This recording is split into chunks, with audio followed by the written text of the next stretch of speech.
On reste en Bretagne avec un festival emblématique de ce début du mois d'août, le rendez-vous interceltique de Lorient. 10 jours, 750 000 visiteurs et au cœur du spectacle, 4 500 musiciens, chanteurs, danseurs. Mais la star de Lorient, c'est surtout un instrument à vent traditionnel des musiques celtes, la cornemuse. Alors d'où vient-elle? Comment est-elle fabriquée? Rencontre avec des musiciens et collectionneurs passionnés, Mehdi Weber et Émilie Gouvéa-Vermuyot.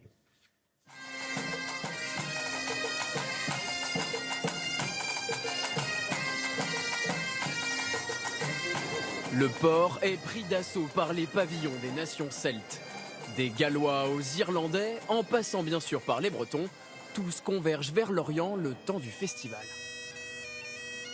Une communion autour de la culture celtique, le célébrissime kilt bien sûr, et les musiques traditionnelles.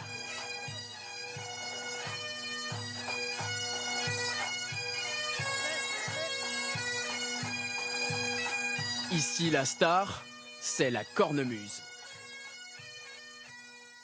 La cornemuse, nous on connaît ça depuis qu'on est tout petit, on vient de Bretagne. C'est l'identité de la Bretagne. Alors là, les voir comme ça, et l'entendre, ça donne des frissons tout de suite, c'est magnifique. Alors, on a l'impression que c'est un son de rassemblement. On a besoin d'être autour, on a besoin d'être ensemble. Ça nous fait vibrer. Les groupes de cornemuse sont souvent les chouchous du public.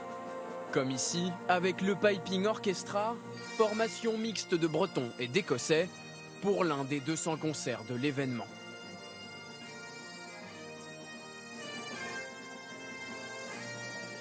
Le festival est aussi un lieu de rencontre pour les musiciens et l'occasion de partager autour d'une bière avec les meilleurs de la discipline, principalement des Écossais.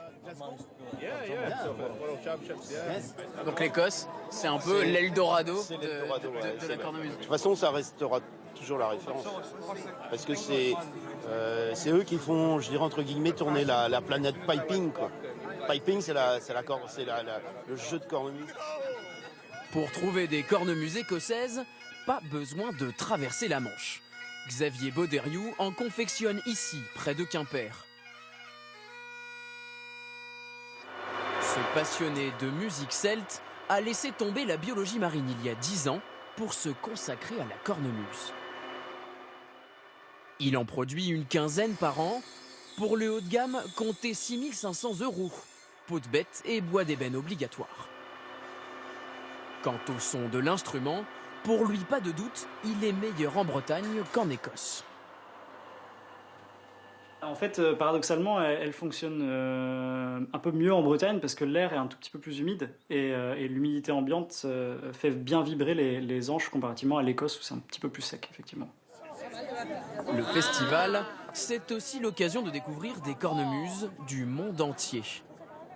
Viens, on va aller voir la Croatie.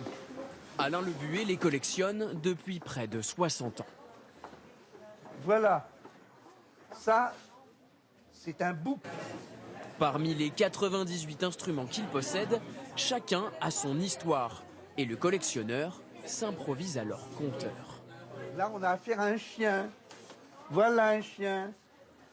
Pendant 15 ans, ce chien a gardé les moutons avec son maître. Mais voilà, le chien est mort au bout de 15 ans. Et sa femme a eu un trait de génie. Une idée un peu folle, utiliser la peau du chien pour en faire une cornemuse. Ce qui permit néanmoins de rendre le sourire à son mari. Et il disait aux gens, écoutez, mon chien a eu de la promotion. Avant il aboyait, maintenant il chante. Tous les soirs, tout au long du festival, pour régaler les quelques 700 000 spectateurs, près de 3 heures d'enchantement. Avec des grands classiques comme ici Amazing Grace, devenu l'hymne du Festival de Lorient, et un peu celui de tous les Celtes.